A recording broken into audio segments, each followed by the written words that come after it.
I hope you're well. In this video, I'm going to teach you how to insert a hidden waist tape. So let's go. Okay, so what should you use as your waist tape or your stay tape? Well, right here, I hope you can see the weave on this. This is twill tape, and you can see it has herringbone weave, very similar to the herringbone weave that you see in couture, so that's why it's very strong. This is usually made out of cotton. Another thing that you could use is grosgrain ribbon. So as you can see, the weave of it actually goes across like this, and this is usually made out of polyester.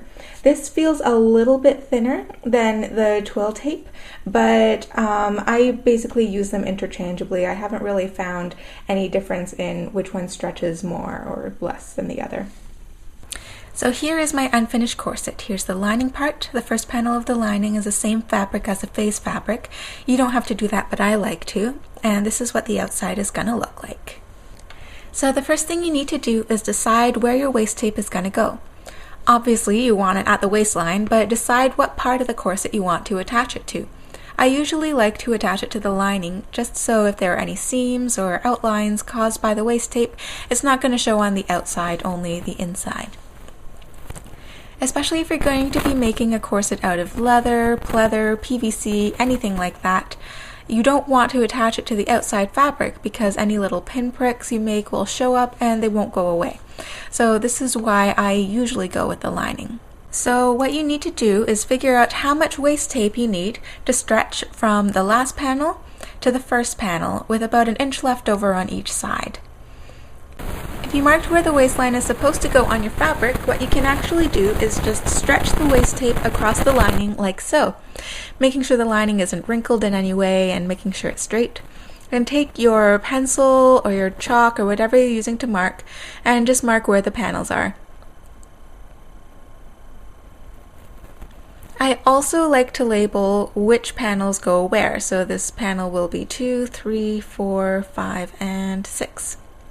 If the lining isn't cooperating with you, then what you can do is actually just go back to the original pattern pieces. So these pattern pieces I made using the tape method and then customizing them by trimming the width in certain places. And you can lay each pattern piece down on your waist tape. So let me just get myself organized here. So here is pattern 2. Just mark each end of it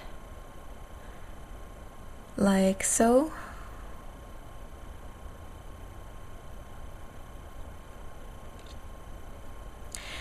And I like to leave a lot of space left over, so that will have enough space left for panel 1 and also with another inch left over.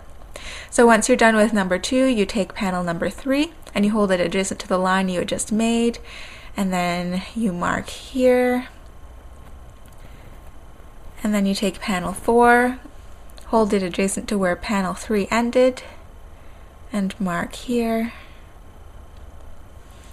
And then you take panel 5, and you keep going until you're done marking all of the panels on the tape. Then you leave another inch or so at the other end, always leaving more than what you need. You can always trim it down later. So once you're done tracing the narrowest part of each pattern piece onto the waist tape, it should look like this. And remember, you want to do 2 of them, because there are 2 sides of the corset, unless of course you're making a corset that doesn't have any front opening, in which case you would just make one very long waist tape. So here is one side of the corset. You have your face fabric with the core attached to it and also the lining, and that's all attached by the first panel here.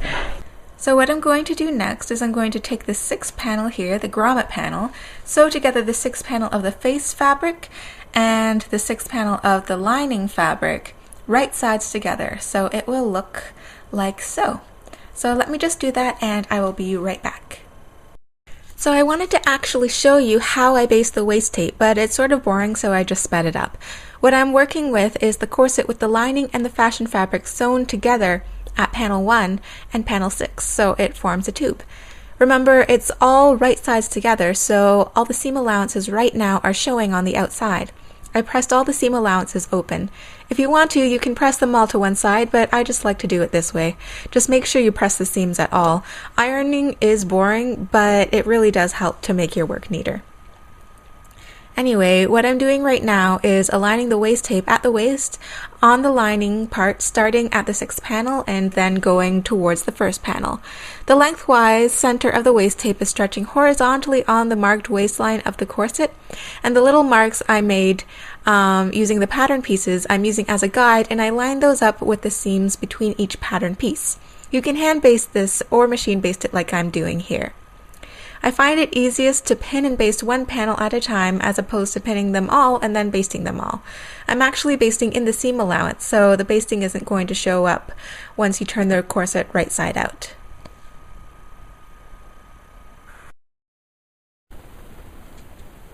So once you've finished basting it in, it should basically look like this. So you'll notice that all of the lines that I had drawn before, those are my guidelines to fit right onto the seam between the panels. I had basted in the seam allowance here, so it's not going to show up at all. And when I flip the corset inside out, I'm going to stitch in the ditch. That's stitching in between the two seams that you can't see it at all. And I'm also going to sew my boning channels, and that's going to secure the waist tape inside the corset, and you won't be able to see it on the inside or the outside.